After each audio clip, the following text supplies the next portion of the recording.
Hey guys, कैसे हो आप लोग। बहुत बहुत स्वागत है आपका सुपरफास्ट क्लासेज यूट्यूब चैनल में। गाइज, आज की इस वीडियो में हम पढ़ेंगे जो हम क्लास 10 के पहले लेसन यानी साइंस का जो पहला लेसन है रासायनिक अभिक्रिया एवं समीकरण, उसका जो हम अभ्यास का प्रश्न पढ़ रहे थे, उसमें हम आज की इस वीडियो में जो अभ्यास का आपका 9वां प्रश्न है, जी हाँ गाइज, जो आपका 9th नंबर प्रश्न है, उसको और उसके आगे के प्रश्नों को हम पढ़ेंगे। ठीक है, इससे पहले मैं बताना चाहूँगा कि जो ऊपर के प्रश्न आपके थे, ये 8वां 7वां 6वां जो भी जितने भी प्रश्न थे, इन सारे प्रश्नों को, जी हाँ गाइज, इन सारे प्रश्नों को हम कवर कर चुके हैं। ठीक है, तो अगर अभी तक आप उन्हें नहीं देखे और देखना चाहते हैं तो उन सारी वीडियो का, जी हाँ गाइज, उन सारी वीडियो का लिंक मैं इस वीडियो के डिस्क्रिप्शन में दे दूंगा, या आप चैनल पे भी जाकर, जी हाँ गाइज, चैनल के आप प्लेलिस्ट में जाइएगा, वहाँ पे सारी चीज़ें मिल जाएंगी।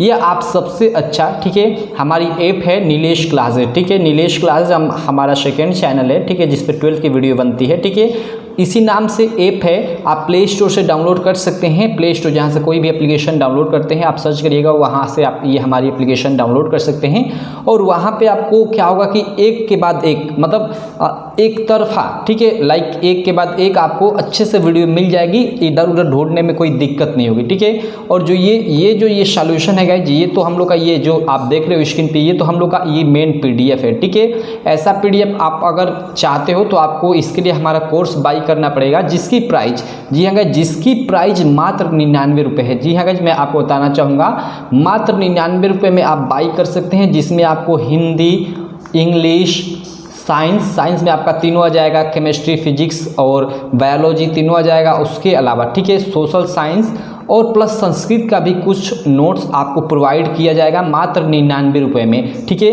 तो अगर आप बाई करना चाहते हैं तो आप हमारी एप्लीकेशन नीलेश क्लासेस से ही ये नोट्स बाई कर सकते हैं और देख सकते हैं। इसी तरह लिखा हुआ एकदम बेस्ट क्वालिटी में आपको सारी चीज़ें मिल जाएंगी। ऐसा नोट्स आपको पूरे यूट्यूब पे नहीं मिलेगा, मैं इसकी गारंटी देता हूँ। ठीक है, तो आप हमारी एप्लीकेशन से ये नोट्स बाई कर सकते हैं। ठीक है, चलिए अब हम अपने टॉपिक पे आते हैं, आगे के प्रश्नों को हम पढ़ते हैं। 9वें प्रश्न से हम आगे के प्रश्न को पढ़ते हैं।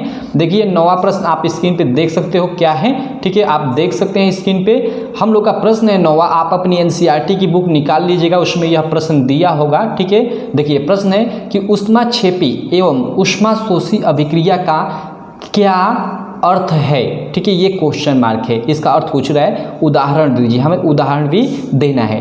क्लियर है आपको?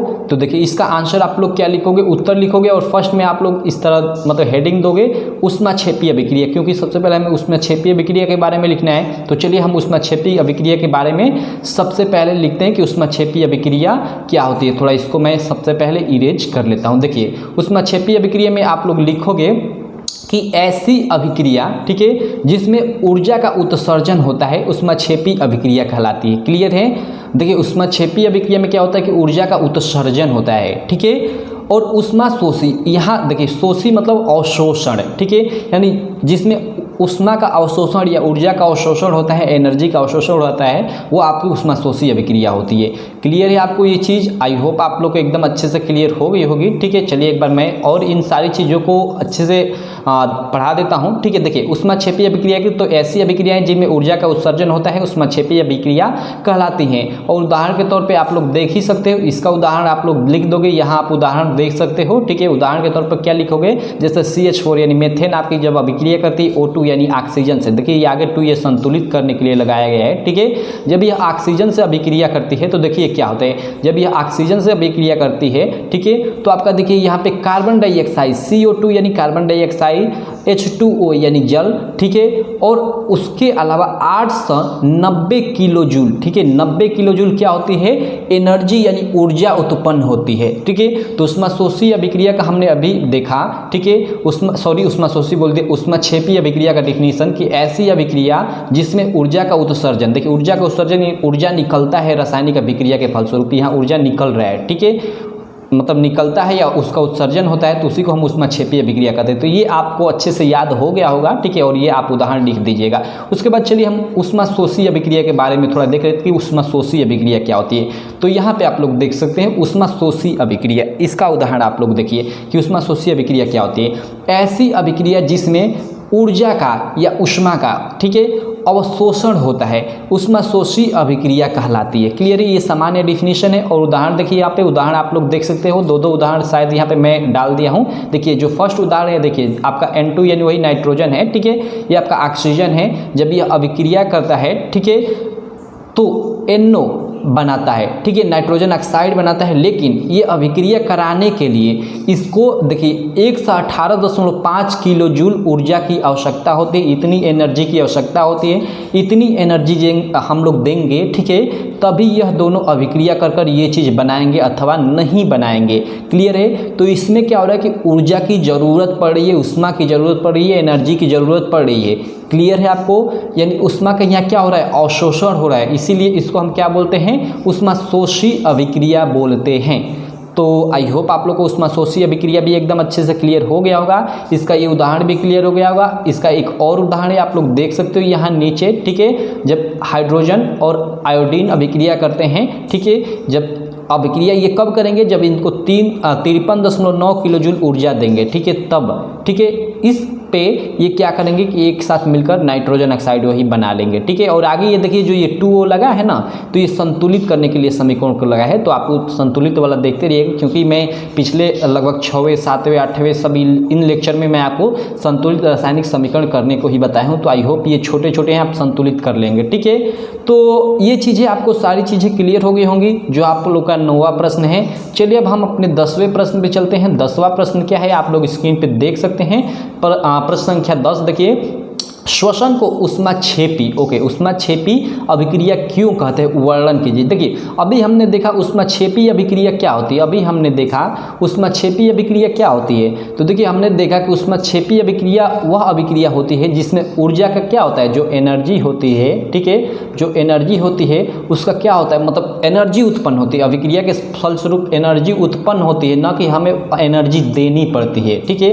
वही क्या होती है, ऊष्माक्षेपी अभिक्रिया होती है, ठीक है। तो देखिए जो हम लोग का श्वसन है, इस श्वसन में भी हम लोग की जो है ऊर्जा उत्पन्न होती है। क्लियर है, हम सांस क्यों लेते हैं, देखिए हम सांस लेते हैं, ठीक है, हम लोग के शरीर के अंदर ग्लूकोज होता है, ठीक है, और हम सांस लेते हैं, सांस लेने का मतलब कि ऑक्सीजन लेते हैं बाहर से, तो ऑक्सीजन लेते हैं तो वह ग्लूकोज से अभिक्रिया कर देखिए क्या क्या बनाता है। ये नीचे यहाँ पे उदाहरण दिया गया है, ये सारी चीज़ें, ठीक है। देखिए ये ग्लूकोज जो हम लोग के शरीर के अंदर होता है या जो भोजन से हम प्राप्त होता है, ये हम लोग ऑक्सीजन यानी जो हम बाहर से सांस के थ्रू ऑक्सीजन लेते हैं, ठीक है, उससे अभिक्रिया कर कार्बन डाइऑक्साइड बनाते हैं जो हम लोग के शरीर से बाहर निकल आता है, ठीक है। और उसके अलावा जल भी बनाता है, जल भी हम लोग के मलमूत्र के मतलब माध्यम से बाहर निकल आता है अपशिष्ट पदार्थ के रूप में, पसीना के रूप में, ठीक है। और उसके अलावा ऊर्जा भी मुक्त होती है, लेकिन यह ऊर्जा बाहर नहीं आती है, यही हमारी कोशिकाओं को मिलती है, ठीक है, यानी शरीर की जितनी भी कोशिकाएं हैं और हमारे शरीर का संचालन करती हैं। क्लियर है आपको।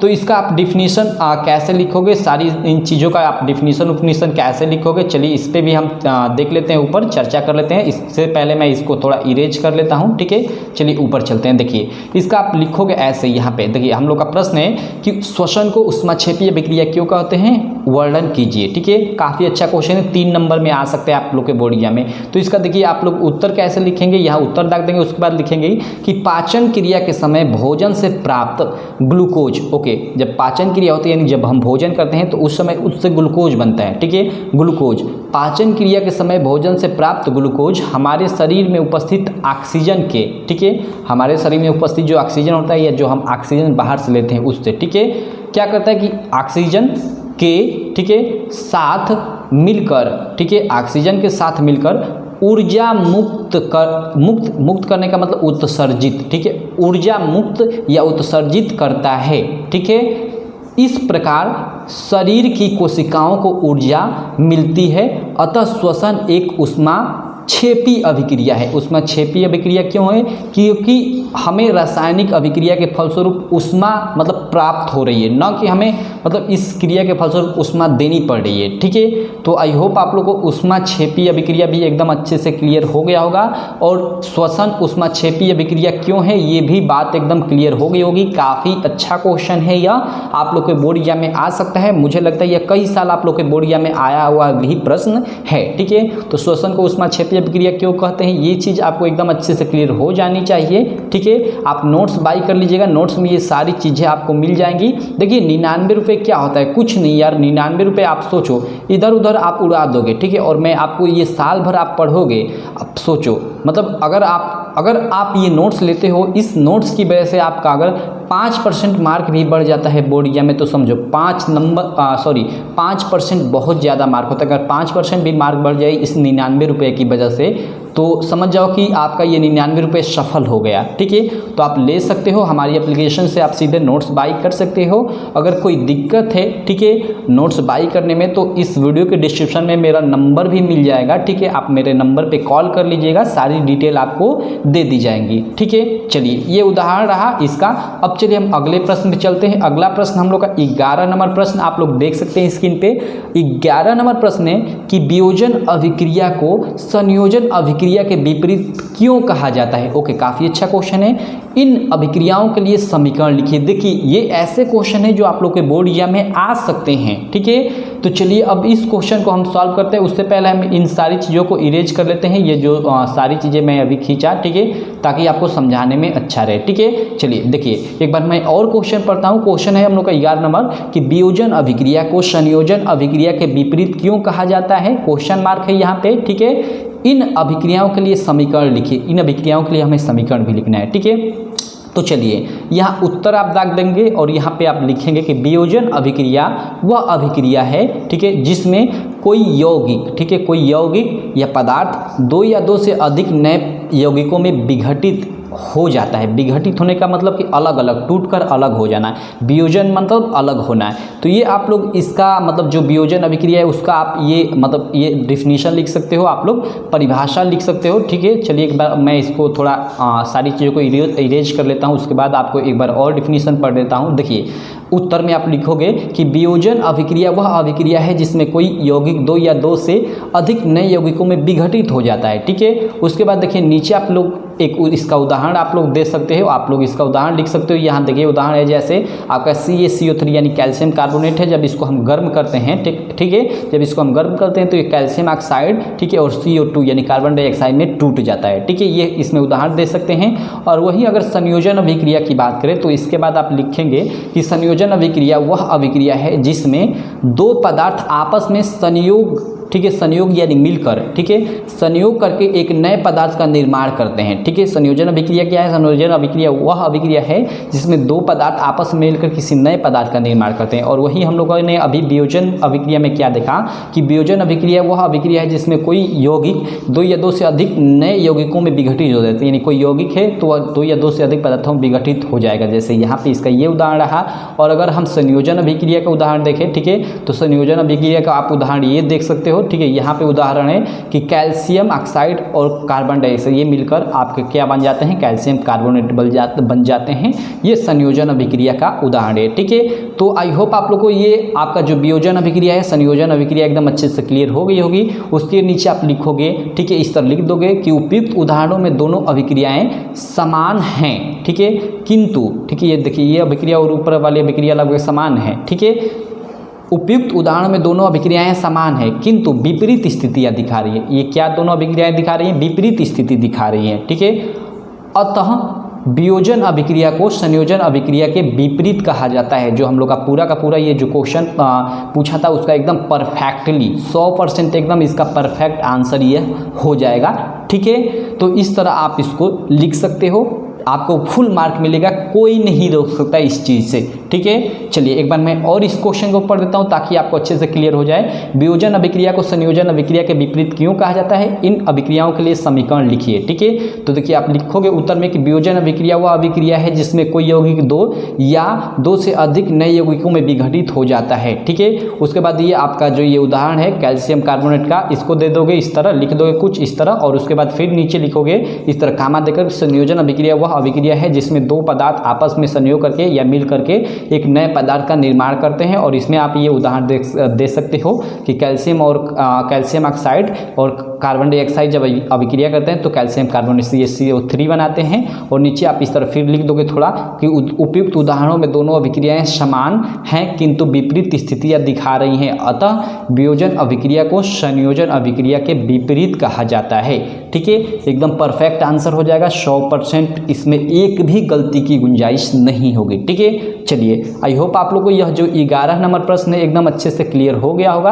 अब चलिए जो हम लोग का 12 नंबर प्रश्न है, क्वेश्चन नंबर 12, उसको देख लेते हैं। देखिए क्वेश्चन नंबर 12 उतना इंपॉर्टेंट नहीं है लेकिन फिर भी मस्त यह भी क्वेश्चन है। ठीक है, देखिए क्या है कि उन वियोजन अभिक्रियाओं को एक एक, ठीक है, उन वियोजन अभिक्रियाओं के एक एक समीकरण लिखें जिनमें ऊष्मा, प्रकाश एवं विद्युत के रूप में ऊर्जा प्रदान की जाती है। ठीक है, केवल हमें उदाहरण लिखना है। ठीक है, तो देखिए इसका उत्तर आप लिखोगे और फर्स्ट आप लोग का ऊष्मा के द्वारा हम वियोजन लिख लेते हैं। तो देखिए ऊष्मा के द्वारा वियोजन कैसा होता है, जब हम पीबी नाइट्रेट PbNO3 ट्वाइस, ठीक है, जब इसको हम क्या करते हैं कि तापन करते हैं, तापन यानी वही गर्म करना, एक तरह से कह सकते हैं ऊष्मा देना। ठीक है, तो यह PbO, ठीक है, और NO2 यानी NO2 और PbO में यह क्या होता है, टूट जाता है। और देखिए ये आगे दो ये 4 ये लगे हैं, ये संतुलित करने के लिए सब लगाए गए हैं। तो आप संतुलन करने वाला आप देख लीजिएगा। ठीक है, मैं पीछे मतलब संतुलित करने पे काफ़ी सारी चीज़ें आपको बता चुका हूँ। ठीक है, तो ऊष्मा के द्वारा वियोजन का यह उदाहरण हो गया, क्लियर है आपको। उसके बाद आप देख लीजिए प्रकाश के द्वारा हम लोग का वियोजन का उदाहरण देखिए, जैसे हम लोग का AgBr है। ठीक है, AgBr जब क्या करता है कि सूर्य के प्रकाश, हमें प्रकाश से कराना है ना, प्रकाश के द्वारा वियोजन, इसको हम क्या करते हैं कि सूर्य का प्रकाश देते हैं। ठीक है, तो यह Ag, ठीक है, और Br में टूट जाता है यानी ब्रोमीन। ठीक है, Ag और यानी वही चांदी हो जाता है, अर्जेंटाइन चांदी होता है। ठीक है, और ये आपका ब्रोमीन होता है। ठीक है, तो जब हम AgBr को सूर्य के प्रकाश में रखते हैं तो यह Ag और ब्रोमीन में टूट जाता है। ठीक है, तो प्रकाश के द्वारा यह वियोजन हो गया, वियोजन यानी अलग होना, क्लियर है आपको। अब देखिए अगला हम लोग का विद्युत द्वारा वियोजन कैसे होता है। तो देखिए जब H2O यानी जल को हम जब विद्युत इसको हम देते हैं, ठीक है, तो यह हाइड्रोजन और ऑक्सीजन O2 में अलग अलग हो जाता है। ठीक है, और जो H2O होता है यह अम्लीकृत जल होता है, क्लियर है। तो देखिए विद्युत देने पर यह हाइड्रोजन और ऑक्सीजन में टूट जाता है, और इसमें हाइड्रोजन अगर उसमें हम छड़ रखें एनोड और कैथोड, तो हाइड्रोजन है वह एनोड पे इकट्ठित हो जाता है। ठीक है, यानी एनोड की तरफ आ जाता है, और जो ऑक्सीजन होता है वह कैथोड की तरफ उपस्थित हो जाता है, कैथोड की ओर चला जाता है। तो ये तीनों आपके रहे उदाहरण, क्लियर है आपको।